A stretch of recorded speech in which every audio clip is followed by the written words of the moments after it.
దేవుని పరిశుద్ధనామమున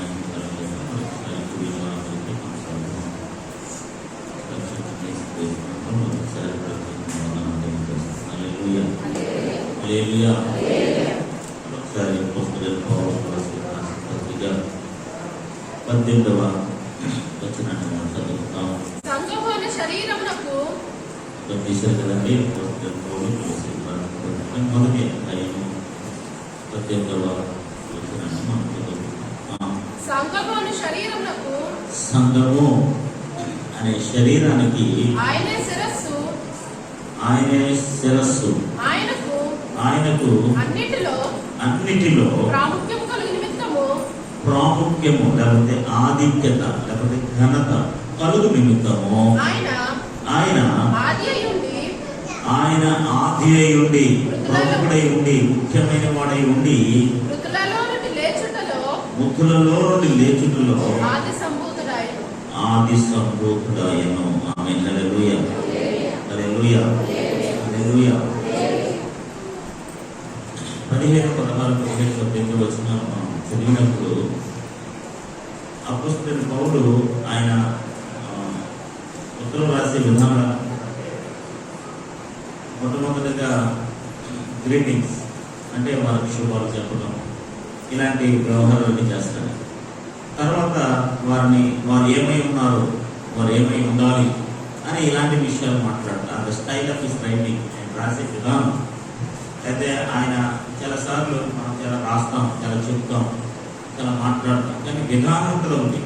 అవునా కదా? ఒక పనికి ఒక విధానం కానీ ఉందా లేదా? ఒక పని ఎలా పడతారో చేస్తామా? చేస్తారా? ఒక విధానం ఉంది కదా. ఒక ప్రయాణానికి ఒక విధానం ఉంది కదా. ప్రతి దానికి ఒక విధానం, ఒక పద్ధతి, ఒక ప్యాటర్న్, ఇవన్నీ ఉంటాయన్నమాట. సో రైటింగ్స్ కూడా, రాతకు కూడా ఒక ప్యాటర్న్ ఉంటుంది, ఒక పద్ధతి ఉంటుంది. ముఖ్యంగా ఇలాంటి ఉత్తరాలు రాసేటప్పుడు, ముఖ్యంగా సంఘానికి ఉత్తరాలు రాసేటప్పుడు ప్రతిదీ కూడా ఒక ప్యాటర్న్ ప్రకారం, ఒక పద్ధతి ప్రకారం, ఒక విధానం ప్రకారం రాయాలి. ఎలా పడితే అలా, ఎక్కడ పడితే అక్కడ అలా రాసేస్తే దానివల్ల వచ్చే ప్రయోజనం ఏమాత్రం ఉండదన్నమాట. సో అపోస్తలుడైన పౌలు ఈజ్ వెల్ ఎడ్యుకేటెడ్ మ్యాన్. చాలా విద్యను అభ్యసించేవాడు. గమాలియల్ పాదాలు, ఆ దినాల్లో గమాలియల్ పాదాల దగ్గర విద్యను అభ్యసించడం అంటే మోస్ట్ వాల్యుబుల్ ఎడ్యుకేషన్ అనమాట. చాలా విలువైన విద్యాభ్యాసం అనమాట. సో అలాంటి విద్యను కలిగి ఉన్నవాడు, అలాంటి జ్ఞానం లేదా భూ సంబంధమైన నాలెడ్జ్, తెలివితేటలు కలిగిన వాడు దేవుని చేత పట్టబడి, దేవుని చేత దర్శించబడి, పౌరుగా మార్చబడి, తన విద్యను, తన యొక్క విద్యాభ్యాసాన్ని లేదా తను నేర్చుకున్నవన్నీ కూడా ఒక అద్భుతమైన రైటింగ్ స్కిల్స్ అనమాట. చూడండి, చాలా మంది మాట్లాడతారు, చాలా మంది రాయలేదు. అనే కదా, మీరు మాట్లాడడం కానీ మాట్లాడతారు, రాయమంటే 5 లైన్లు రాయలేదు. అనే కదా, చదవమంటే ఎంతసేపు అని చదువుతారు, చదివితే రాయమంటే రాయలేదు. So writing skills are very less. రాయడం అనేది చాలా బలహీనతతో కూడింది అనమాట. అది ఎవరు రాయలేరు. చదవడంటే చదువుతారు, చెప్పడం అంటే చెప్తారు, మాట్లాడడం అంటే మాట్లాడతారు, అన్నీ చేస్తారు. రైటింగ్ వచ్చేటప్పటికి అందరూ వీకే, రాయలేమా. కూర్చుని మీరు ఒక 10 నిమిషాలు రాయండి, అడుగు లాగేస్తారు, కాళ్ళు లాగేస్తారు, చేతులు లాగేస్తారు, అన్నీ లాగేస్తారు. హల్లెలూయా, హల్లెలూయా. సో అపోస్తలుడైన పౌలుకున్న గొప్ప భాగం ఏంటో తెలుసా అండి? ఉత్తరాలు రాయటం, పత్రికలు రాయటం. ఆమేన్, హల్లెలూయా. పరిచయం చేస్తూ, సంఘాలు నిర్మిస్తూ, సువార్త ప్రకటిస్తూ, ప్రయాణాలు చేస్తూ, సకల కార్యక్రమాలన్నీ చేస్తూ కూడా ఈ ఉత్తరాలన్నీ రాసి వచ్చాడు అనమాట. ఆయన బలహీనుడు అయిపోతున్నాడు, లేకపోతే ముసలుడు అయిపోతున్నాడు. నాకు తెలిసి కొంత పెద్దలు ఏం చెప్పారంటే, ఈ పత్రిక అపోస్తలుడైన పౌలు చెప్పుకుంటే తిమోతి ఎవరో రాశారు, అందుకని తిమోతి కూడా శుభాలు చెప్తున్నాడు అని అంటాడు ఫస్ట్ బిగినింగ్ లో. మేబీ అపోస్తలుడైన పౌలు చెప్తుంటే తిమోతి గారు దాన్ని రాస్తుండేవాడు అనమాట. రాసి, ఎందుకంటే ఈ రాసి ఓపిక అయిపోయింది, ముసలాడు అయిపోయాడు, చెరసాల్లో ఉన్నాడు, ఇక జైలు సంబంధమైన జీవితం గడుపుతున్నాడు. సో ఎలాగైనా సరే ఈ కొలస్సీలో ఉన్న సంఘానికి ఆధ్యాత్మిక సత్యాలు బోధించాలి. నాకు చాలాసార్లు ఈ పత్రికలన్నీ చదువుతుంటే అద్భుతమైన లిటరేచర్ మనకు కనపడుతూ ఉంటుంది. ఆ పదాలు కానీ, మీరు ఇక్కడ చదివిన పదాలు మీకు ఎక్కడ కనుక ఏ సువార్తలో కూడా ఇలాంటి సంపూర్ణత అనే పదం కానీ, జ్ఞాన వివేచన అనే పదం కానీ, లేదా ఆది సంపూర్ణులని కానీ, ఇలాంటి పదాలు ఎక్కడి నుంచి వస్తాయి? ఇవన్నీ కూడా థియాలజికల్ వర్డ్స్ అనమాట. చాలా సిద్ధాంతపరమైన పదాలు ఇవన్నీ కూడా. మానవ మేధస్సుకి కానీ, మానవ ఆలోచన కానీ ఇవన్నీ అందవు. చాలా ఉన్నతమైన పదాలు, ప్రతి మాట ఒక లోతుగా తీసుకుని ప్రతి మాటను లోతుగా అర్థం చేసుకుని దాని భావాన్ని గ్రహిస్తే మనకు రోజులు సరిపో. ఆ లిటరేచర్ లో అంత డెప్త్ ఉంటుంది, అంత లోతు ఉంటుంది, అంత భావం ఉంటుంది. అపోస్తలుడైన పౌలుని దేవుడు కొత్త నిబంధన సంఘంలో అంత అద్భుతంగా, అంత ఘనంగా, శిష్యుల కంటే ఘనంగా దేవుడు వాడుకున్నాడు. హల్లెలూయా. శిష్యులు మేబీ వాళ్ళకున్న జ్ఞానం చాలా పరిమితమైన జ్ఞానం, ఎందుకంటే వాళ్ళందరూ చేప పట్టుకునేవాడు, వలలు పట్టుకునేవాడు, ఏమి వాళ్ళు విద్యలేని పాపలు అంటారు. అయినా సరే దేవుడు అత్యంత గొప్ప కార్యం చేయించుకున్నాడు, నేను కాదనట్లేదు. కానీ వారందరికంటే ఒక అద్భుతమైన లిటరేచర్ ఈరోజు ప్రపంచానికి అందించాలని, దేశానికి అందించాలని, దేవుడి బిడ్డలందరికీ అందించాలని దేవుడు అపోస్తలుడైన పౌలుకి అంటే అభిషేకించి ఈ పత్రికలన్నీ రాయించాడు. దేవునికి స్తోత్రం కలుగుగాక. హల్లెలూయా. కొన్ని వందల సంవత్సరాల క్రితం రాసిన పత్రిక ఈ రోజు మనం చదువుతున్నామంటే, కొన్ని వందల సంవత్సరాల క్రితం రాసిన పత్రిక ఈ రోజు మనం ధ్యానిస్తున్నామంటే, కొన్ని వందల సంవత్సరాల క్రితం రాసిన పుస్తకం ఈ రోజు కూడా ఎగ్జిస్ట్ అవుతుందని బ్రతుకుందంటే ఇది దేవుని ప్రణాళిక కదా. ఆ రోజు రాసిన ఆ సమస్య, ఆ రోజు రాసిన ఆ ఉపోద్ఘాతం ఈ రోజు సంఘానికి కూడా ఫిట్ అవుతుందంటే, ఆ రోజు రాసిన ఉత్తరం ఈ రోజు కూడా ప్రపంచంలో ఉన్న ప్రతి సంఘానికి, ప్రతి విశ్వాసకి బోధించే విధంగా, సరిచేసే విధంగా, మాట్లాడే విధంగా ఉండేదంటే దాని వెనకాల ఎంత ఎంత అభిషేకం ఉండాలి, ఎంత జ్ఞానం దాగి ఉండాలి. దేవుడికి స్తోత్రం కలుగుగాక. హల్లెలూయా. కాబట్టి గ్రంథం చదువుతున్నట్లయితే, పుస్తకాలు చదువుతున్నట్లయితే, ఈ పత్రిక మనం ధ్యానం చేస్తున్నప్పుడు అది చాలా దృష్టిలో పెట్టుకుని చదవాలి. మీరు ఎప్పుడైనా ఒక పుస్తకం రాయి, లేదా ఒక పేపర్ పేరు రాయి, నాకు తెలిసి 10 అక్షర దోషాలు ఉంటాయి. ఉంటాయి ఉండవా? 10 అక్షర దోషాలు ఉంటాయి. మనకి గ్రామటికల్ గా రాయలేము, కన్స్ట్రక్టివ్ గా రాయలేము. ఇంగ్లీష్లో ఇంకా మర్చిపోతూ ఉంటాయి ఉంటారు, వేరే విషయం. ఇంగ్లీష్లో ఇంకా కన్స్ట్రక్షన్ మిస్టేక్స్, గ్రామటికల్ మిస్టేక్స్, అన్ని మిస్టేక్స్ ఉంటాయి. తెలుగు రాయమంటే ఇంకా రెడీ కూడా ఉంటాయి. ఇన్ని వాక్యాలని, ఇంత మేధస్సుని, ఇంత దైవికమైన ఉపదేశాన్ని, పరలోక సంబంధమైన వర్తమానాన్ని భూ సంబంధమైన ప్రజలకు అర్థమయ్యేలాగా, ఏమి ఆడియన్స్ ఎలాంటి వారు మనకు తెలియదు, చదువుకున్న వాళ్ళు లేదో తెలియదు, ఆ ప్రజలు ఎలాంటి వారు తెలియదు, అది వాళ్ళకి అర్థమవుతుందో తెలియదు. మనం మాత్రం రాసేసాం, వాళ్ళకి అర్థమవుతుంది, మనకు వెళ్తుంది.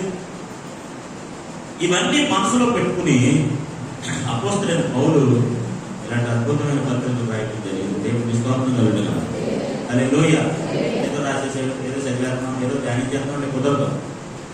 దాని వెనకాల ఆయన కష్టం ఎంత ఉంది, దాని వెనకాల ఆయన లిటరేచర్ ఎంత ఉంది, దాని వెనకాల ఆయన విధానం, పద్ధతి ఎలా ఉంది అన్నది కూడా మనం ఆలోచన చేస్తే ఖచ్చితంగా దీని యొక్క గొప్పతనం, విశిష్టం మనం అర్థం చేసుకోగలుగుతాం. దేవుడికి స్తోత్రం కలుగుగాక. హల్లెలూయా. ఏమీ లేదు, మనం ఒక విషయం చిన్నప్పుడు ఎస్ఏ రైటింగ్ అని రాయమనేవారు. ఏం రాసేవారు మనం? అన్ని బుద్ధులే కదా. ఎస్ఏ రైటింగ్ అంటే ఏం రాసాం మనం చెప్పండి? ఏమి రాయలేదు. ఏదైనా ఫంక్షన్ ఆగస్టు 15 నాటికి ఫంక్షన్, రిపబ్లిక్ డేకి ఎస్ఏ రైటింగ్ అది ఇది పెడితే ఏం రాసామండి? సినిమా స్టోరీ రాసేసుకోండి మా వాళ్ళైతే. మీరు రాయటం రాక తెలియక ఇలాంటి లిటరేచర్, ఇలాంటి అద్భుతమైన విషయాలు, పౌరు పత్రికలు. యాక్చువల్గా నేను ఎంబీఏ చేద్దాం అనుకున్నాను కదా, మాస్టర్ ఆఫ్ థియాలజీ ఎంబీఏ చేశాను. ఎంబీఏకి వెళ్దాం, మాస్టర్ ఆఫ్ థియాలజీ కూడా చేయాలి, అందులో న్యూ టెస్టిమెంట్ అనాలిసిస్ చేయాలని నేను చాలా ఆశపడ్డాను. న్యూ టెస్టిమెంట్ అనాలిసిస్ చేస్తే ఇవన్నీ కూడా అందులో కావాలని అనిపించింది. కానీ ఒక సమయం లేక, పరిస్థితులు అనుకోవచ్చుగా, ఇది చదివే స్టోరీ మనకు లేక దేవునికి చాలా వచ్చాయని చెప్పారు. దేవునికి స్తోత్రం కలుగుగాక. హల్లెలూయా. నాకు ఆశ ఉండేది, న్యూ టెస్టిమెంట్ సబ్జెక్ట్ మీద క్లియర్ అనాలిసిస్ చేయాలి, దాని మీద ఒక పిహెచ్డీ చేయాలి, దాని మీద ఒక ఎంపీని చేయాలి, మాస్టర్ ఆఫ్ థియాలజీ చేయాలని ఆశ ఉండేది. కానీ పరిస్థితులు అనుకోవచ్చుగా. అప్పుడు మా సార్ చెప్తూ ఉండేవాడు, ఒకసారి నీకు సేవలోకి వెళ్ళిపోతే ఇంక మీరు చదవలేదు. అప్పుడు నాకు అర్థమైంది కాదు, నిజంగా నాకు అర్థమవుతుంది. ఒకసారి పరిచయంలోకి మీరు ఎంటర్ అవుతే lot of applications, lot of works, చాలా పనులు అవుతుంది. ఇవన్నీ మీకు ఉంటాయి. ఖచ్చితంగా పరిపూర్ణంగా ఇక్కడ చదివినప్పుడు మీరు ఇంటి దగ్గర చదవలేదు, ఎక్కడ ఎంత చదవగలదా చదివేంటని అప్పుడు ఆయన ఒప్పుకునేవాడు. ఒప్పుకునేవాడిని చదివాం. కానీ ఇప్పుడు నాకు ప్రాక్టికల్గా అర్థమవుతుంది అనమాట. ఎంత స్టడీ చేయాలని మనసున్న, ఏదో ఒక రావడం, ఏదో ఒక వెళ్ళడం, ఎప్పుడు వెళ్ళడం, ఏదో ఫంక్షన్ వెళ్ళడం, ఏదో మీటింగ్ వెళ్ళడం, ఏదో ఒక డిస్టర్బెన్స్ రావడం వల్ల పరిపూర్ణంగా ఇంకా కాన్సన్ట్రేట్గా, ఇంకా బాగా చదవడానికి ఆసక్తి ఉన్న పరిస్థితులు అనుభవించుకునే పరిస్థితులు కూడా మనకు కనబడుతున్నాయి. దేవునికి స్తోత్రం కలుగుగాక. హల్లెలూయా. పౌలు యొక్క గొప్పతనం, విశిష్టత ఏంటో తెలుసా అండి? రాసే విధానం, the process of writing is wonderful, అద్భుతం. సో ఆ రాసే విధానం ఎంత ఉన్నతంగా ఉంటుందంటే, ఏ ఒక్కరిని నొప్పించకుండా, యావత్ ప్రపంచానికి అనుకూలంగా నిజంగా కొలసీ సంఘానికే రాస్తున్నాడని మనం అనుకున్నాం. ఈరోజు ప్రపంచానికి ఎందుకు ప్రయోజనకరంగా ఉంది? ఆ రోజు ఆ పత్రిక ఆ సంఘానికి ఆ పట్టణానికి రాస్తే ఈ రోజు యావత్ ప్రపంచం కూడా దాన్ని ఉపయోగించుకుంటుంది కదా. ఈరోజు ప్రతి సంఘానికి ఇది ఉపయోగపడుతుంది కదా. ప్రతి సంఘంలో ఇలాంటి సమస్యలు ఉన్నాయి కదా. ప్రతి ఆధ్యాత్మిక జీవితంలో ఇవి ఎంతో ప్రయోజనంగా కనబడుతున్నాయి కదా. ఎందుకు ఈ మాట చెప్తానంటే పౌలుకి దేవుడు అంటే అభిషేకం జ్ఞానం అనుగ్రహించాడు. హల్లెలూయా, హల్లెలూయా, హల్లెలూయా. ఆయన రాసే విధానంలో చిన్న ఉన్నతత్వాన్ని కనపరిచాడు. కాబట్టి మనం కూడా ఇది చదివేటప్పుడు ఎవరు చూడండి, న్యూస్ పేపర్ రెడీ రాలేదంటే ఎంత కష్టం తెలుసా? మీరు న్యూస్ పేపర్ తయారు చేస్తారు తెలుసా? న్యూస్ పేపర్ అది రాయడానికి, ప్రింట్ చేయడానికి, మ్యాట్లు గ్యాదర్ చేయడానికి ఒక పేపర్ తయారు చేస్తే దాని వెనక ఎంత కష్టపడి తెలుసా? మీరు 5 నిమిషాలు చదివి అలా పడతారు అంతే కదా. నేను అంతే కదా, ఎవరన్నా అంతే కదా. ఒక 5 నిమిషాలు చదువుతాం, చదివి ఏం చేద్దామండి? Today's news paper, next day waste paper అంటాడు ఒక ఆయన. అంతే కదా. ఈ రోజు చదువుతారు, నెక్స్ట్ మీరు మాట్లాడి కబోర్డు మీద అంటారు బట్టలు క్యాటరింగ్. అంటే దాని వెనక ఉన్న కష్టం, శ్రమ, బాధ, ప్రింటింగ్ ఇవేం మనకి అర్థం కావు. ఆ రాసిన యొక్క గొప్పతనం, ఆ ప్రింట్ చేసిన గొప్పతనం, ఆ మ్యాటర్ గ్యాదర్ చేసిన గొప్పతనం ఇవేమి మనకు తెలియదు. శరీరం పడేస్తాం. ఈరోజు దేవుడు బిడ్డలారా ఈ వాక్యం అలాంటిది కాదు. ఆమె హల్లెలూయా, హల్లెలూయా. మన బ్రతుకులు మార్చడానికి, మన ఆలోచన విధానాన్ని మార్చడానికి, మన యొక్క ఆత్మీయతను మార్చడానికి, ఆత్మీయ జీవితంలో గొప్పతనం తెలియజేయడానికి క్రీస్తు ఎంత గొప్పవాడో, ఎంత అధికుడో, ఎంత ప్రథముడో, ఆది అయి ఉన్నవాడు. ఎంత గొప్ప మాట తెలుసా మాట. అంటే అన్నిటికీ ప్రాముఖుడు లేదా ప్రాముఖ్యుడు. అది గ్రీక్ పదంలోకి వెళ్తే అద్భుతమైన భావన అక్కడ వివరించడం జరిగింది. దేవుని బిడ్డలారా అపోస్తలుడైన పౌలుకి ఉన్నతమైన జ్ఞానం ప్రభువు అనుగ్రహించాడు. దేవుని స్తోత్రం కలుగును. హల్లెలూయా. సంఘము అను శరీరానికి ఆయనే శిరస్సు. ఆమె హల్లెలూయా, హల్లెలూయా. ఇప్పుడు ఈ గ్నోస్టిజం అనే వాళ్ళు ఏమంటారంటే, వాళ్ళు ఏం చెప్తున్నారంటే క్రీస్తుకి దేవునికి సంబంధం లేదు, క్రీస్తుకి సృష్టికి సంబంధం లేదు, ముఖ్యంగా క్రీస్తుకి సంఘానికి కూడా సంబంధం లేదు. There is no relation between church and Christ. క్రీస్తు సంఘం కొరకు ఏమీ చేయలేదు. సంఘం అంటే ఏంటో తెలుసా? లేదా రక్షణ అంటే ఏంటో తెలుసా? వాళ్ళ ఉద్దేశం ప్రకారం సంఘం అనగా, రక్షణ అనగా, చర్చ్ అనగా ఇవన్నీ ఏంటో తెలుసా? అది సామాన్యులు ఉండేది కాదు. సామాన్యమైన ప్రజలకి, సామాన్యమైన మనుషులకి అక్కడ స్థానం లేదు.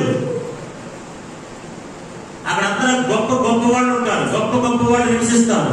జ్ఞానవంతులు, తత్వవేత్తలు, వేదాంతపరులు, గొప్ప గొప్ప పాండిత్యము కలిగిన వారు అక్కడ ఉంటారు తప్ప విద్యలేని పాపలు కానీ, వాళ్ళు కానీ, వీళ్ళు కానీ అక్కడ ఉంటారు.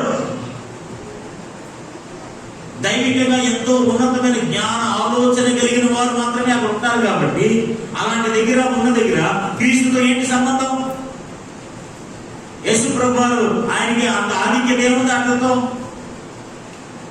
వాళ్ళు ఏమంటారంటే సంఘానికి క్రీస్తుకి ఎటువంటి సంబంధం లేదు. Nothing to do with church. సంఘంతో ఏం చేయడానికి ఆయన పని లేదు. ఆయన వేరు, సంఘం వేరు. ఆయన వేరు, సృష్టి వేరు. ఆయన వేరు, దేవుడు వేరు. అపోస్తలుడు పౌలు ఏమంటాడంటే ఆయన వేరు కాదురా, అందరితో ఆయనకి సంబంధం ఉంది. దేవుడితో ఆయన స్వరూపమై ఉన్నాడు. అదృష్ట దేవుడి స్వరూపం ఆయన. సృష్టికి ఆది సంపూర్ణుడై ఉన్నాడు ఆయన. సమస్తము ఆయన యందు, ఆయన ద్వారా, ఆయన బట్టి సృష్టించబడ్డది సర్వము కూడా. He has a relationship. ఆయనకి సంబంధం ఉంది అని చెప్తూ చివరిగా అంటాడు, శరీరం అనే సంఘానికి, సంఘం అనే శరీరానికి ఆయనే శిరస్సు. ఆమేన్, హల్లెలూయా. చూడండి రోమీయులకు రాసిన పత్రిక 12వ అధ్యాయం, రోమీయులకు రాసిన పత్రిక 12వ అధ్యాయం 5వ వచనాన్ని మనం చదువుతాం. ఒక్క శరీరంలో ఒకే శరీరంలో అనేక అవయవాలు ఉంటాయట. ఒకే బాడీ ఒకటే, కానీ అవయవాలు ఏంటి? చాలా ఉంటాయి అవయవాలు. వేలు, ముక్కు, కాళ్ళు, చేతులు ఇవన్నీ కూడా. ఓకే, ఒకటే పని ఎలా ఉండదో ప్రతి అవయవానికి ఒక పని ఉంటది. అలాగే అనేకులమైన మనము క్రీస్తులో ఒక శరీరముగా ఉంటే అనేకులమైన మనం క్రీస్తులో ఒకే శరీరం. ఆమేన్. హల్లెలూయా, హల్లెలూయా. మనం అనేకులు, ఈ ప్రపంచంలో ఉన్న భక్తులందరూ కూడా అనేక మంది భక్తులు, అంటే అనేకమైన అవయవాలు. ఈ అనేకమైన అవయవాలైన వారందరూ కూడా ఒకటే శరీరం. ఆమేన్. హల్లెలూయా. పౌలు ఏం చెప్తున్నాడంటే సంఘం అనే శరీరం. ఆమేన్. హల్లెలూయా. సంఘం అనేది ఏంటండి? ఒక బాడీ లాంటిది అనమాట. మీకు అర్థం కదా, body. This is the body. బాడీలో ఏముంటాయండి? అవయవాలు ఉంటాయి. ఆమేన్. హల్లెలూయా. అంతే కదండి. అన్ని అవయవాలు ఒకేలా ఉంటాయా? ఉంటాయా? ఉండవు కదా. అన్ని అవయవాలు ఒకే పని చేస్తాయా? పని చేయవు కదా. కాళ్ళు చేసే పని కాళ్ళు చేస్తాయి, చేతులు చేసే పని చేస్తే, నోరు చేసే పని నోరు చేస్తాం, ముక్కు చేసే పని ముక్కు చేస్తాం, కళ్ళు చేసే పని కళ్ళు చేస్తాం. అలాగా అవయవాలు అన్నీ కూడా ఒక్కొక్కటి ఒక బాధ్యతను, ఒక రెస్పాన్సిబిలిటీని వ్యవహరిస్తాయి. ఆమేన్. హల్లెలూయా, హల్లెలూయా. సో ఈ సంఘం అనే శరీరం ఉంది కదా, ఇదంతా కూడా అనేక అవయవాలు ఉన్నప్పటికీ, అన్నింటికి ఒకే పని లేనప్పటికీ, వీళ్ళందరూ కూడా ఒకే శరీరమై ఉన్నారు. ఆమేన్. హల్లెలూయా. వీళ్ళందరూ ఏమైనారండి? ఒకే శరీరమై ఉన్నారు. All belongs to one body. ఇప్పుడు ఈ అవయవాలన్నీ కూడా ఒకదానికి ఒకటి ఏమై ఉంటాయండి? అతుక్కుబడి ఉంటాయి. ఆమేన్. హల్లెలూయా. అంతే కదండి. అవయవాలన్నీ కూడా ఒకే శరీరానికి ఏమై ఉంటాయండి? వేరు వేరు ఉంటాయా? అతుక్కుబడి ఉంటాయా? వేరు వేరుకుంటే ఏమవుతుంది? వేరు వేరుకుంటే ఏమవుతుంది? ఏమవుతుంది? దేవునికి స్తోత్రం. హల్లెలూయా. ఇప్పుడు సంఘం అనే శరీరం కూడా అవయవాల వలె ఒకటి అతుక్కుబడి ఉండాలి. ఆమేన్. పౌలు ఏమంటాడంటే మనమందరం కూడా సంఘం అనే శరీరము. హల్లెలూయా. సంఘం అనగా అనేక అవయవాలు కలిగిన ఒకే శరీరము. There is no deviation. వేరుపరచడం ఏముండదు, వేరుగా ఉండడం ఏముండదు. శరీరం అంతా కూడా ఒక యూనిటీగా పనిచేస్తుంది. ఆమేన్. హల్లెలూయా. శరీరం అంతా కూడా ఎలా పనిచేస్తుంది? ఒక యూనిటీగా పనిచేస్తుంది. ఇప్పుడు రెండు కాళ్ళు ఉంటాయి, రెండు కాళ్ళు సమానంగా నడవాలి అన్నా కదా. ఇప్పుడు రెండు కాళ్ళకి గొడవ వస్తుంది, ఏంటి పరిస్థితి? ఒకటి వెళ్తానంటే ఒకటి వెళ్ళంటారు అన్నా కదా. ఇప్పుడు రెండు కాళ్ళకి గొడవ వస్తే ఏంటంటే అడియుడు, రెండు చేతులకి గొడవ వచ్చింది, ఏంటి పరిస్థితి? ముక్కు కోపం వచ్చింది, నేను శ్వాస పీల్చుకోనంటది. ఏం చేస్తారండి? సరే, ఎన్ని అపార్థాలు, ఎన్ని అనర్థాలు ఉన్నాయో. సంఘం కూడా ఒక శరీరం లాంటిది. ఆమేన్. హల్లెలూయా. సంఘ బిడ్డలందరూ కూడా ఒకే శరీరంలోని అవయవం లాంటి వారు. వీళ్ళందరూ కూడా ఒక ఐక్యంగా కలిసి ఉంటారు. దేవునికి స్తోత్రం కలుగును గాక. హల్లెలూయా. చూడండి, పౌలు అంటాడు, కొలొస్సీయులకు రాసిన పత్రిక చేద్దాం. సంఘము అది శరీరమునకు ఆయనే శిరస్సు. ఆమేన్. హల్లెలూయా. ఆయన ఎవరు? యేసు ప్రభువు. ఆమేన్. హల్లెలూయా, హల్లెలూయా. శిరస్సు అంటే ఏంటి? తలకాయ. Very good. శిరస్సు అంటే ఏంటంటే తలకాయ. తలకాయ లేని గుండెకాయ ఎందుకు? అవునా కదా. తలకాయ లేని గుండెకాయ ఎలా పని అవుతుందండి? చాలా మంది అంటారు కదా, బాడీ పెంచేది కానీ పొరపడలేదు అంటారు కదా, అలా అన్నమాట. ఇప్పుడు సంఘం ఉంది, అనేక అవయవాలు ఉన్నాయి. సంఘం అనే శరీరం అనేక అవయవాలుగా ఉంది, కానీ దానికి తలకాయ లేదు. ఇప్పుడు మన గుండెకి ఈ శిరస్సు ఎంత ఇంపార్టెంట్? అవునా కదా. ఇప్పుడు అంతా లింక్ అప్ అంతా ఎక్కడ ఉంది? ఇక్కడ ఉంది. ఆమేన్. హల్లెలూయా, హల్లెలూయా. పై లేకపోతే కింద పని చేయదు. పై పార్ట్ ఇస్ వెరీ ఇంపార్టెంట్. ఆమేన్. హల్లెలూయా. ఇప్పుడు అపోస్తలుడు పౌలు ఏమంటాడు తెలుసా? మీరు ఏం మాట్లాడుతున్నారా బాబు? ఆ సంఘానికి సంబంధం లేదంటే ఆ సంఘానికి శిరస్సు బాబుడే. ఆమేన్. హల్లెలూయా. కింద ఎన్ని అవయవాలు ఉన్నా, కింద ఎన్ని అవయవాలు ఎంత ఐక్యంగా పనిచేసినా, రకరకాల బాధ్యతలు ఉన్నా, ఏం చేసినా, ఒకే శరీరంగా ఉన్నా, దానిపైన తలకాయ లేకపోతే, శిరస్సు లేకపోతే ఎలాగైతే ఆ శరీరానికి విలువ ఉండదో, ఎలాగైతే ఆ శరీరం పనికిరాదో, అలాగే సంఘం అనే శరీరానికి శిరస్సు అని యేసు ప్రభువు లేకపోతే ఆ సంఘమునికి ప్రయోజనం కాదు. శిరస్సు అనగా ప్రభువుడు. ఆమేన్. హల్లెలూయా, హల్లెలూయా. చూడండి, అక్కడే కొన్ని మాటలు మనం చూద్దాం. ఎఫెసీయులకు రాసిన పత్రిక 1వ అధ్యాయం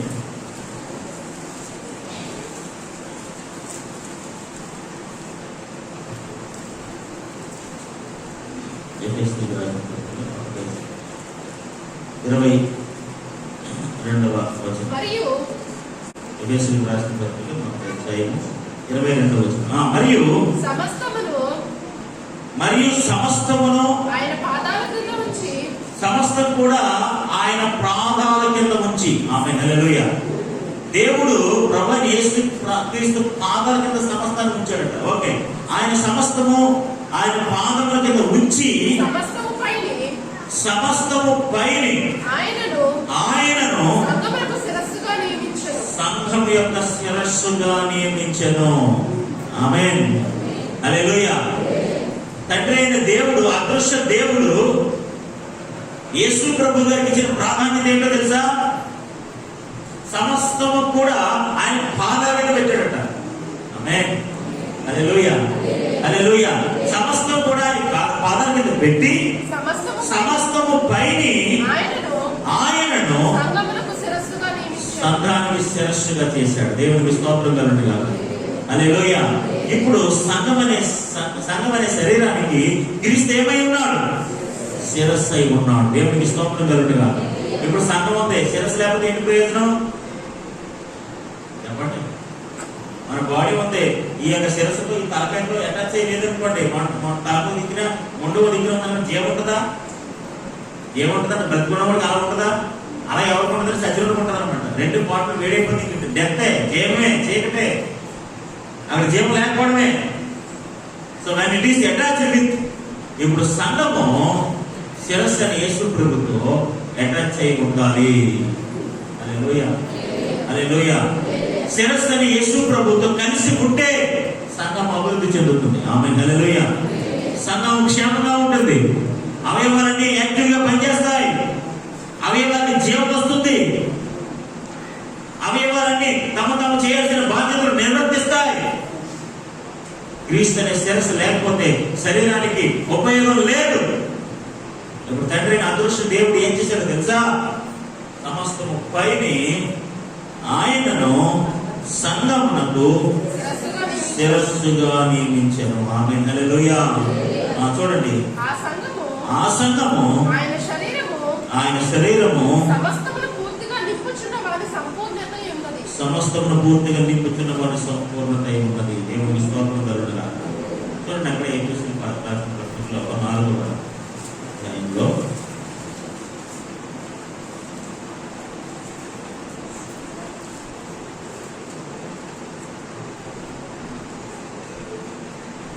15వ వచనం. ఎఫెసీయులకు రాసిన పత్రిక 4వ అధ్యాయం 15వ వచనం. ప్రేమ కలిగి సత్యము చెప్పుచు క్రీస్తు వలె ఉండుటకు మనం అన్ని విషయములలో ఎరుగుదుము. మనం అన్ని విషయంలో ఎదుగు 16వ వచనం. ఆయన శిరస్సు అయి ఉన్నాడు. ఆయన శిరస్సు అయి ఉన్నాడు. ఆమేన్, హల్లెలూయా. ఆయన ఏమై ఉన్నాడట? శిరస్సు అయి ఉన్నాడు. చూడండి, ఆయన నుండి సర్వ శరీరము, ఆయన నుండి, ఇప్పుడు శిరస్సు నుండి మీకు అర్థమవుతుంది కదా? ఆయన ఏమై ఉన్నాడట? శిరస్సు అయి ఉన్నాడు. ఆయన నుండి అంటే ఆ శిరస్సు నుండి సర్వ శరీరము చక్కగా అమర్చబడి. ఆమేన్, హల్లెలూయా. ఇప్పుడు సర్వ శరీరం అనే సంఘము చక్కగా అమర్చబడి, అతకబడి. ఆమేన్, హల్లెలూయా, హల్లెలూయా.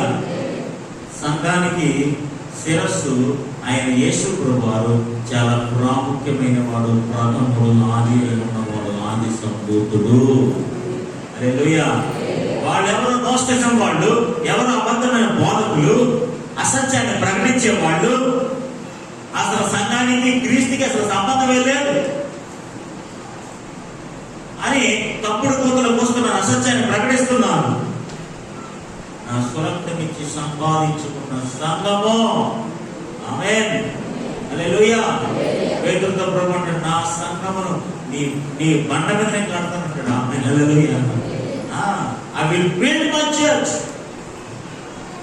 నా సంఘాన్ని నేను కడతాను. స్వరక్తమిచ్చి సంపాదించుకున్న సంఘము, ఆ సంఘమును నేను శిరస్సు అయి ఉంటాను. ఈరోజు ప్రతి ఒక్కరు కూడా మీ ఉదాహరణకు ఒక కుటుంబం ఉన్నప్పుడు, ఆ కుటుంబంలో తలగా ఉంటుంది. హెడ్ మాస్టర్ ఉంటాడు, మాస్టర్ దేవత ఉంటాడు, హెడ్ మాస్టర్ ఉంటాడు. హల్లెలూయా. ఈ మాస్టర్లు అందరూ లీడ్ చేస్తే ఒక హెడ్, ఒక దిక్మైన హెడ్ ఉంటుంది అనమాట. హల్లెలూయా. అందరికీ హెడ్ ఉంటుంది అన్నమాట. హెడ్, ఆ హెడ్ ఏంటంటే ఈ టీచర్లు అందరికీ ఎవరికి ఇంటికి వెళ్ళాలి, ఎవరి సర్టిఫికేట్ చెప్పాలి, ఎక్కడ కార్యక్రమం అనే కదా. తెలుసు కదా, స్కూల్ డిపార్ట్మెంట్ అంతా హెడ్ మాస్టర్ ఉంటాడు. హెడ్ మాస్టర్ లేడనుకోండి, వీళ్ళందరూ ఏమైపోతారు కాదు, ఇష్టం చేసుకుంటారు అన్నమాట. గొడవలు వచ్చేది ఆలగాలకి డిస్టర్బెన్స్ వచ్చేది. Hallelujah. Head is very important. కుటుంబానికి హెడ్ వెరీ ఇంపార్టెంట్. కుటుంబాన్ని నడిపించడానికి, పోషించడానికి, ఆర్థికంగా డెవలప్ చేయడానికి, అన్ని విధాల చేయడానికి head is very important. Head లేకపోతే మనం ఏం చేయలేము. దేవునికి స్తోత్రం కలుగునుగా. చూడండి, యేసు ప్రభు శిరస్సు ఉన్నాడు. ఆయన నుండి అంటే ఆ శిరస్సు నుండి సర్వ శరీరము హల్లెలూయా, సంఘం అనే సర్వ శరీరము చక్కగా అమర్చబడి తనలో ఉన్న ప్రతి అవయవము తన పరిమాణము చొప్పున పని చేయుచుండగా ప్రతి కీలు వలన కలుగు బలము చేత అతుకబడి ప్రేమయందు తనకు క్షేమాభివృద్ధి కలుగునట్లు శరీరమునకు అభివృద్ధి చేసుకొనుచున్నది. ఇప్పుడు ఈ శరీరం అనే సంఘము అభివృద్ధి చెందాలి అని అంటే శిరసై ఉన్న యేసు ప్రభుతో అతకబడి ఉండాలి, అమర్చబడి ఉండాలి. ఆమేన్. హల్లెలూయా, హల్లెలూయా. ఇప్పుడు శిరస్సు లేకపోతే బాడీ ఎదుగుతుందండి. శిరస్సు లేకపోతే బాడీ ఎదుగుతుందా? ఎదగడమే మనసు బతికే ఉండదు కదా. ఇప్పుడు పౌలు గారు ఏమంటారంటే ఆయనే శిరస్సు అబ్బాయి, ఆయన లేకపోతే ఈ శరీరం అభివృద్ధి చెందదు. ఆయనతో మేము అతకబడి ఉండాలి, అమర్చబడి ఉండాలి. అలా అమర్చబడి ఉంటేనే అన్ని కీళ్ళు ఎముకలు అన్ని కూడా బలం పొందుకుని వారి పరిమాణం చొప్పున వాళ్ళందరూ పనిచేస్తారు, అన్ని కూడా జరుగుతాయి. ఇప్పుడు శిరస్సు అనేది లేకపోతే వీళ్ళు ఎక్కడ అమర్చబడతారు, ఎక్కడ అతకబడతారు? ఆ కీళ్ళు ఎముకలు అన్ని ఎలా బలపడతాయి? వాళ్ళకి సంఘానికి క్షేమాభివృద్ధి ఎలా వస్తుంది? మీకు సంబంధం లేదని చెప్తున్నాం కదా. సంబంధం లేకపోతే క్షేమాభివృద్ధి ఎలా వస్తుంది? ఖచ్చితంగా సంఘానికి క్రీస్తు ఏమైనా తెలుసా? శిరస్సై ఉన్నాడు. ఆమె హల్లెలూయా. అందుకని చిన్న మాట చెప్తుంది కదా, అక్కడ భార్యాభర్తలతో పోల్చుకుంటూ చూడండి 5వ అధ్యాయం 23వ వచనంలో క్రీస్తు సంఘమునకు శిరస్సై ఉన్నాడున పురుషుడు భార్యకు శిరస్సై ఉన్నాడు. ఆమె హల్లెలూయా. ఇప్పుడు అక్కడికి వెళ్తే మెసేజ్ అయిపోతున్నాం మీరు అక్కడికి వెళ్ళాం. ఆమె హల్లెలూయా. కొలస్సీయులకు రాసిన పత్రిక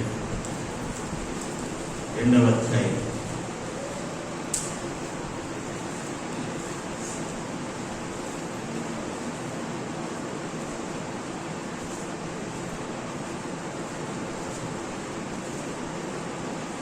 19వ వచనం.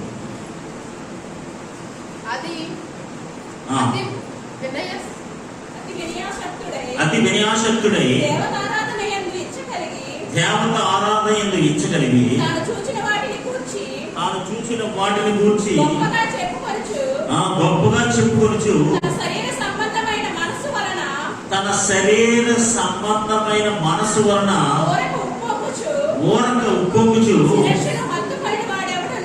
శిరస్సును హత్తుకొనని వాడు. జాగ్రత్తగా వినండి. ద ప్రాబ్లమ్ ఈస్ క్రీస్తు అనే శిరస్సును హత్తుకొనని వాడు, అమర్చబడని వాడు, అతుకబడని వాడు. ఈ బహుమానమును సంహరింపనీయకుడి. ఆమె హల్లెలూయా, హల్లెలూయా. చూడండి, ఆ శిరస్సు అది మనకు కావాల్సిన మాట అక్కడ ఉంది. ఆ శిరస్సు మూలముగా సర్వ శరీరము కీళ్ళ చేతను నరముల చేతను పోషింపబడి అతకబడినదై దేవుని వలన కలుగు వృద్ధితో అభివృద్ధి పొందుచున్నది. ఆమేన్. హల్లెలూయా. ఏమర్థమైందండి మీ అందరికీ? ఇప్పుడు సంఘానికి క్రీస్తుకి సంబంధం ఉందా లేదా? వాళ్ళు ఎవరు లేదని చెప్తున్నారు. మనం ఏం చెప్తున్నాం? ఉందని ప్రూవ్ చేస్తున్నాడు పౌలు. ఆమేన్. హల్లెలూయా, హల్లెలూయా. ఇప్పుడు అపోస్తలుడైన పౌలు ఏమంటాడు చూడండి, ఇక్కడ 5వ అధ్యాయంలో 2:19 చివరి వచనంలో ఆ శిరస్సు మూలముగా ఆమె హల్లెలూయా. ఇప్పుడు శిరస్సు ఎవరు? శిరస్సు ఎవరండి? ఆమె హల్లెలూయా. శిరస్సు ఎవరు? క్రీస్తు. ఆ క్రీస్తు మూలముగా అంటే ఇంకా బాగుంటుందేమో. ఆ క్రీస్తు మూలముగా సంఘం అనే శరీరము సంఘం అనే సర్వ శరీరము ఏళ్ల చేత నరముల చేత పోషింపబడి అతకబడినదై దేవుని వలన కలిగిన వృద్ధితో అభివృద్ధి పొందుచున్నది. హల్లెలూయా, హల్లెలూయా. ఈ రోజు సంఘం ఇంత అభివృద్ధి చెందుతుంది గల కారణం ఏంటండి? ఆ శిరస్సు లేకపోతే సంఘం ఎంత అభివృద్ధి చెందుదా? అపోస్తలుల పౌరుల సంఘాలన్నీ ఈ రోజు మనం ఉన్న సంఘాలండి. యేసుప్రభు కాలంలో ఉన్న సంఘాలన్నీ, పౌలు గారు ఉన్న కాలంలో సంఘాలన్నీ, ఆదిమ సంఘాలన్నీ, ఇప్పుడున్న సంఘాలండి. అప్పుడున్న వాళ్ళు ఎంతమంది, ఇప్పుడున్న వాళ్ళు ఎంతమంది? అవునా కదా? ఇప్పుడు సంఘం అభివృద్ధి చెందేలేదా? చెప్పండి. సంఘం అభివృద్ధి చెందిందాలి. ఈ మన సంఘం కాదు, ఓవరాల్ ప్రపంచంగా ఉన్న సంఘాలు, ప్రపంచంలో ఉన్న సంఘాలు అభివృద్ధి చెందాయా లేదా? ఎందుకు చెందాయి? ఈ సంఘాలన్నీ శిరస్సు అనే యేసు ప్రభుతో అమర్చబడి ఉన్నాయి. సంఘం అభివృద్ధి చెందుతుందంటే ఖచ్చితంగా క్రీస్తు అనే శరీరము క్రీస్తు అనే శిరస్సు సంఘం అనే సర్వ శరీరానికి అతకబడి ఉన్నది. హల్లెలూయా. ఆ శిరస్సు అనే యేసు ప్రభు, యేసు అనే శిరస్సు ఆ సంఘం అనే సర్వ శరీరం అతకబడకపోతే ఈ రోజు సంఘం ఎంత అభివృద్ధి చెందదు కదా. అసలు సంఘం సర్వ అభివృద్ధి చెందడానికి, క్షమాభివృద్ధి కలిగి ఉండడానికి శిరస్సే కారణం. ఆమేన్, హల్లెలూయా. ఇల్లు బాగుపడాలనుకుంటే శిరసే కారణం, పాడైపోవాలంటే శిరసే కారణం. ఒక సంఘం బాగుపడాలని, చెడిపోవాలంటే శిరసే కారణం. That is very important. ఇప్పుడు ఒకటి పాడైపోవాలన్నా, బాగుపడాలన్నా ఎక్కడ ఉంటుందంటే అంతానే ఒకేలా ఉంటుంది. ఒకేలా ఏం చేస్తాడంటే దిగ్మల్ వల్ల చేస్తాడు. హల్లెలూయా. గుర్రవాడు ఏం చేస్తాడంటే జ్ఞానంగా ఆలోచిస్తాడు, సమయోచితంగా ఆలోచిస్తాడు, మనసు పెట్టి ఆలోచన చేస్తాడు. What is right and what is wrong, what is good, what is bad,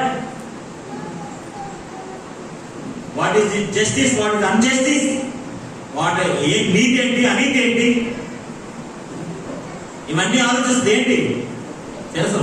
బురకాయ. ఈరోజు చాలా మంది అవసరం బురకాయలో బతుకుతుంటారు. బాడీ ఉంటుంది, దిక్కుమని కూడా ఎందుకు మైండ్ ఉంటుంది. ఏం చేస్తారో తెలియదు, ఏం చేస్తారో తెలియదు, ఎక్కడికి వెళ్తారో తెలియదు, ఎవరు మోసం చేస్తారో తెలియదు. And is not good, and is not good. శిరస్సు అనే యేసు ప్రభువారు సర్వ శరీరం అనే సంఘంతో అతకబడకుండా కాబట్టి ఈరోజు సంఘం అభివృద్ధి చెందాలి. ఈరోజు మీరు అభివృద్ధి చెందాలంటే హెడ్ లో ఉంది. ఆమేన్, హల్లెలూయా. మనం బాగుపడాలంటే హెడ్ లో ఉంది. మన ఆలోచన విధానంలో ఉంటుంది, మన మనసులో ఉంటుంది. మనం ఇక్కడ ఏం ఆలోచిస్తామో అదే చేస్తాం. అరే కదా, మీరు ఇక్కడ ఏం ఆలోచిస్తారు? మనం ఊరు వెళ్ళాలని ఎక్కడ ఫస్ట్ ఆలోచన ఆలోచిస్తారు. మోకాల్లో ఉంటుంది, కర్మ ఎక్కడ ఉంటుంది. ఒక వస్తువు దెబ్బేయాలని ఏదైనా చెయ్యాలని పూర్వం ఫస్ట్ ఎక్కడ వస్తుంది ఆలోచన? ఇక్కడికి వస్తుంది. ఇక్కడికి వచ్చింది ఇవన్నీ ఇంప్లిమెంట్ చేస్తారు. అవునా కదా? ఇక్కడ భోజనం చేయాలని వచ్చింది తలపు. భోజనం చేయాలంటే ఇప్పుడు ఏం చేస్తే చెయ్యి యాక్టివ్ అయిపోతుంది అనమాట. Ready to eat. ఎక్కడ వచ్చింది ఆలోచన? ఫస్ట్ ఇక్కడ వచ్చింది. ఇక్కడ ఆలోచన వస్తేనే సర్వ శరీరం కూడా యాక్టివ్ అయిపోతుంది. దేవుడికి స్తోత్రం కలుగుతుంది. కాబట్టి మన అందరూ కూడా మన దేవుడు బురకాయ ఇచ్చాడు. బురకాయ ఆయనైనా మన కొత్త గొప్ప మనకు బురకాయ ఇచ్చాడు. దేవుడికి స్తోత్రం కలుగుతుంది. ఆ బురకాయతో మనం ఏం చేస్తున్నాం, ఎక్కడున్నాం, ఎలా జీవిస్తున్నాం, ఏం చేస్తున్నాం అనేది చాలా జాగ్రత్తగా ఆలోచన చేసుకోవాలి. హల్లెలూయా, హల్లెలూయా. ఇది పాడైపోతే whole life will be affected. నీ జీవితం అంతా మారిపోతుంది. గుర్తుపెట్టుకో, ఇది మారిపోయిందంటే లైఫే మారిపోతుంది.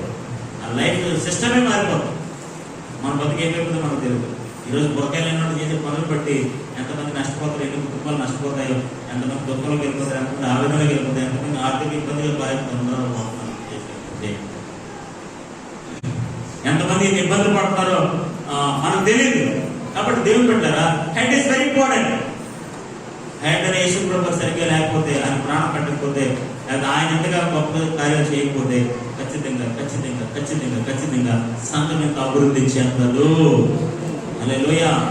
ఈరోజు నువ్వు వ్యక్తిగతంగా దీవించబడాలన్నా, వ్యక్తిగతంగా ఆశీర్వదించబడాలన్నా, నువ్వు ఉన్నతమైన స్థితిలోకి వెళ్ళాలన్నా, ఉన్నతమైన పరిస్థితులకు వెళ్ళాలన్నా, నీ మనసుతో లేకపోతే నీ బుర్రతో కరెక్ట్గా ఆలోచన చేస్తేనే ముందుకెళ్తావు. ఇక్కడ ఏదైనా చెడ్డది కానీ, లేకపోతే లోక సంబంధమైనది కానీ, వ్యతిరేకమైనది కానీ ఇక్కడ వచ్చిందో హోల్ లైఫ్ మొత్తం జీవితం అంతా డిసాస్టర్ అయిపోతాను. మామూలు డిసాస్టర్ కాదు, ఎక్కడికి కనపడిన డిసాస్టర్. ప్రపంచంలో కొన్ని వేల కోట్ల మంది ప్రజలు ఉన్నారు. మీకు తెలుసా? మన సర్పార్లో, లేకపోతే మన కాకినాడ రూరల్ మండలంలో సర్పార్ అనే ఊళ్ళో, చెట్టుపల్లి పేటలో, లేకపోతే చిన్న వీధిలో, ఆ చిన్న వీధిలో ఉన్న 100 కొంపల్లో, ఆ 100 కొంపల్లో ఉన్న 10 మందిలోని ఒక చిన్న గోడ తలకాయ. హల్లెలూయా. ఇదో గోడ చిన్న తలకాయ. ఆ చిన్న తలకాయని ఎంత జాగ్రత్తగా వాడుకోవాలండి, అంత జాగ్రత్తగా వాడుకోవాలి. హల్లెలూయా, హల్లెలూయా. ఆ తలకాయ సరిగ్గా వాడుకోకపోతే ఈ పత్రంలో, లేకపోతే ఈ పిక్చర్లను కనపడకుండా పోతున్నాం. యేసుప్రభు అనే శిరస్సు సరిగ్గా పనిచేయకపోతే ఈ రోజున ప్రపంచంలో సంఘాలు ఇలా అభివృద్ధి చెందవు. ఆ శిరస్సు చేయాల్సిన బాధ్యత చేసింది కాబట్టి ఈరోజు సర్వ సంఘము, సర్వ శరీరం అనే సంఘము దేవుని వల్ల వృద్ధి చెందుతూ అభివృద్ధి చెందుతున్నది. హల్లెలూయా, హల్లెలూయా. పరిశుద్ధ రాష్ట్రపతి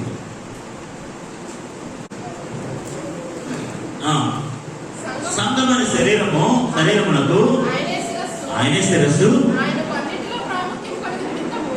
ఆయనకు అన్నిటిలో ప్రాముఖ్యత కలుగు నిమిత్తము. ఆమేన్, హల్లెలూయా. ఆయనకు అన్నిటిలో కూడా ఏం కలగాలట? ప్రాముఖ్యత అంటే ఆధిక్యత. ఆధిక్యత అంటే ఘనత. అందుకే చూడండి, ఫిలిప్పీయులకు రాసిన పత్రిక 2వ అధ్యాయం ఒక మాట చూపిస్తాను, మీకు అర్థం అవుతుందా? ముందుకెళ్తున్నాం. ఫిలిప్పీయులకు రాసిన పత్రిక 2వ అధ్యాయం 9వ వచనం. అందుచేతను, ఎందుచేతనంటే అందుచేతను, ఎందుచేత అంటే మనం ముందు నుంచి చూస్తే 6వ వచనం చూస్తే, ఆయన దేవుని స్వరూపంతో కలిగిన వాడై దేవుడితో సమానంగా ఉండుట విడిచిపెట్టకూడదని భాగ్యమని ఎంచుకోలేదు, కానీ మనుషుల పోలికలో పుట్టి దాసుల స్వరూపం ధరించుకొని తన తాను వ్యక్తులుగా చేసుకున్నాడు. మరియు ఆకారముతో మనుషులుగా కనబడి మరణము పొందినంతగా, శిలువ మరణము పొందినంతగా విధేయత చూపిన వాడే తను తాను తగ్గించుకున్నాడు. ఆమేన్. మహిమను విడిచిపెట్టాడు, శరీరాన్ని ధరించుకున్నాడు, తను తాను తగ్గించుకున్నాడు, ఆయన వ్యక్తులుగా చేసుకున్నాడు, ఆయన ఖాళీ చేసుకున్నాడు, మరణానికి అప్పగించుకున్నాడు. అంత పని చేశాడు ఆయన. అలాంటి ఆయనని, ఆ సంఘానికి శిరసైన యేసు ప్రభుని దేవుడు ప్రాముఖ్యంగా ఇచ్చాడు, ఆధిక్యత ఇచ్చాడు, ఘనత ఇచ్చాడు. ఎందుచేతనగా చూడండి, జాగ్రత్తగా ఉండండి.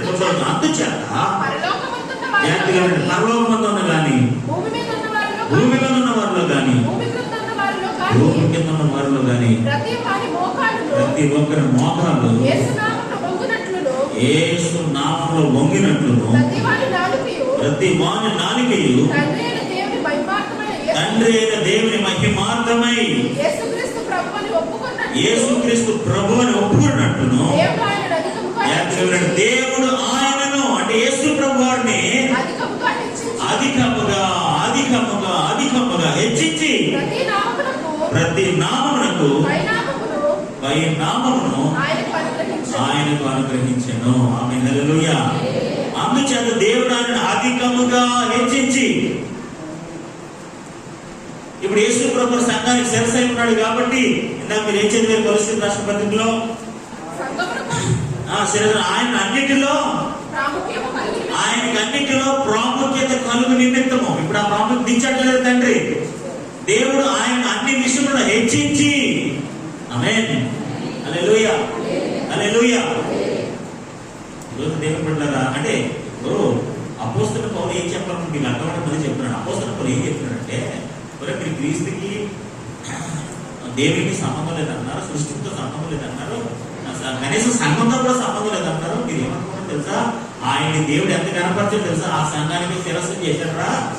ప్రతి విషయంలో ఆయనకు ప్రాధాన్యత, ఆధిక్యత, ఘనత ఇచ్చాడు. ఆమేన్.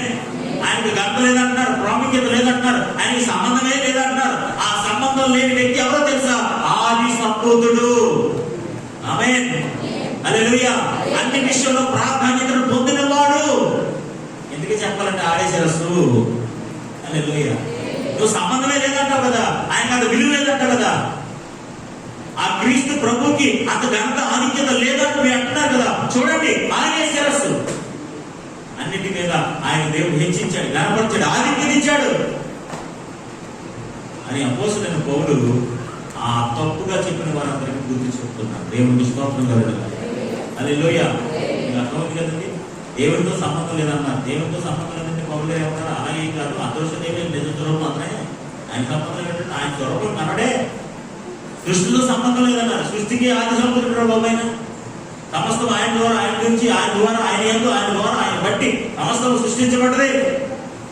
సంఘంతో సంబంధం లేదంటారు. నా సంఘం సేల్స్ మావాడే, అన్నింటికి ప్రాధాన్యత ఇచ్చిన వాడు మావాడే. ఆమె హల్లెలూయా, హల్లెలూయా. పౌలు ఏం చెప్తున్నాడంటే క్రీస్తుకి అంత ప్రాధాన్యత లేదు. ఆయన ఒక దేవదూత లాంటి వాడే, సృష్టిలో ఒక భాగమే.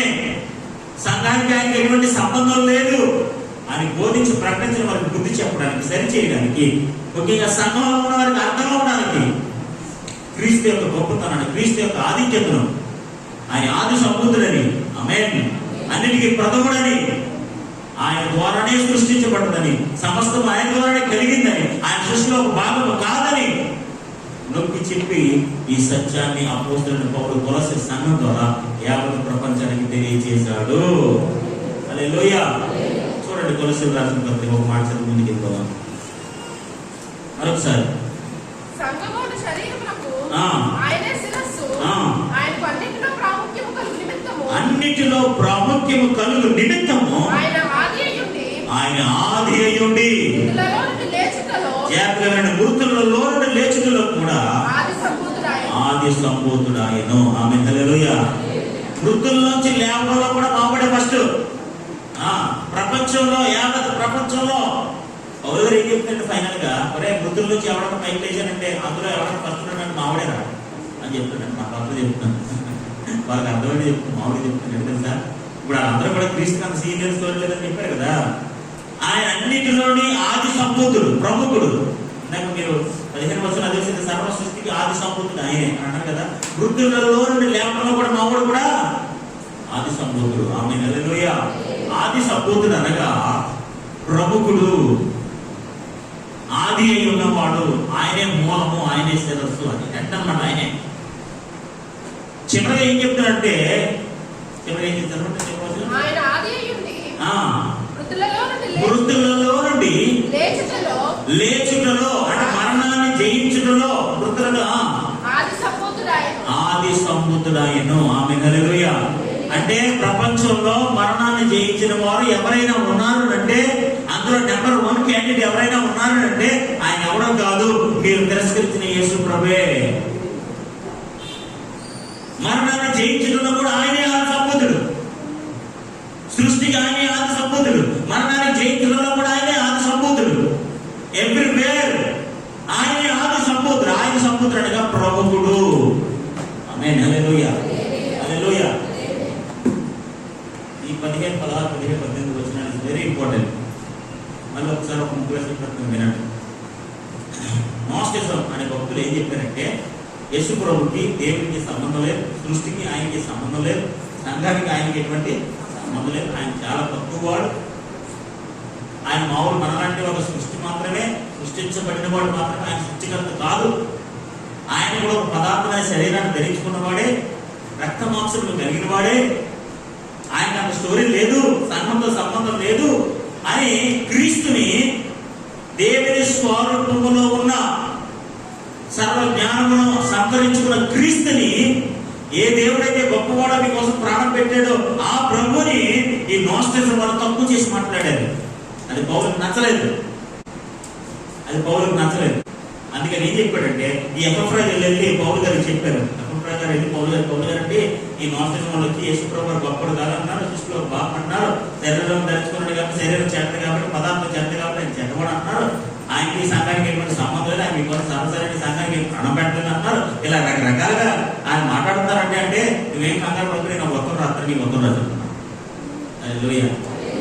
ఈ 15, 16, 17, 18 వచనాలు ఏం చెప్తారంటే, దేవుని స్వరూపం క్రీస్తే, సర్వ సృష్టికి ఆది సంబూతుడు ఆయనే, ఆ సంఘానికి శిరస్సు ఆయన అని చెప్పి మనందరికీ ఈరోజు చక్కటి ఉపదేశాన్ని మనకు అందించాడు. దేవునికి స్తోత్రం కలగడం.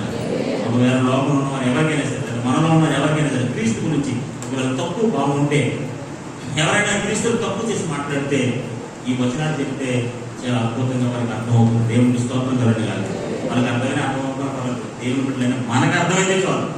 ఆమేన్. నువ్వు గ్రహిస్తే చాలు. నేను ఎప్పుడు కూడా వాళ్ళు వినాలి, వాళ్ళకి చెప్పాలి సమాధానం నాకేముండదు. ఎవరైతే మన సంఘ బిడ్డలు, మన బిడ్డలై ఉన్నారో వాళ్ళకి అర్థమైతే చాలు. ఆమె హల్లెలూయా. ఈ 15, 16, 17, 18 వచనాలు the purpose of the book ఏంటో తెలుసా? యేసుప్రభు తప్పు చేసి మాట్లాడారు నాస్టిక్ వాళ్ళు. యేసుప్రభు అన్నాడు కదా చాలా గొప్పడని పౌలు ప్రూవ్ చేశాడు. సర్వశక్తి దేవుని మాట